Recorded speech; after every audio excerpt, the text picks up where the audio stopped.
What's the scale du jour? That's the scale of the day. That sounds good. I'll have that. The scale of the day is the A minor scale. And if you remember from yesterday, we have a formula for our minor scale: whole, half, whole, whole, half, whole, whole.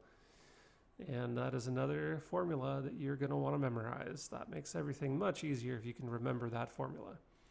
So let's apply that to this whole.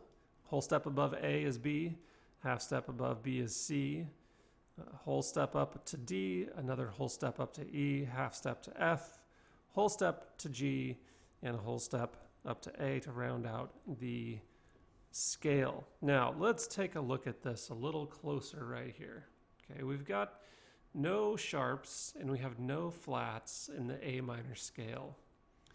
And if you think about what other scale doesn't have any sharps and doesn't have any flats,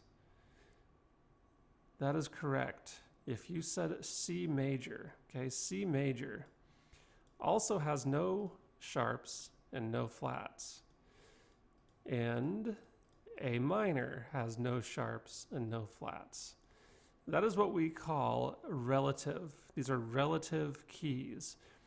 They have the same notes, which means they also have the same chords, yet they are distinct keys, right? C major, really the only difference here is that C major revolves around the note or the chord C, so the tonal center is C, and the key of A minor revolves around the tonal center of A, either the note A or the chord A.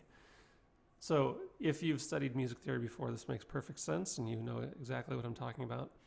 If you are brand new to this, this is kind of a mind-blowing concept that you could have two different keys, major and minor keys, that have all the same notes and all the same chords, and yet they are different, right?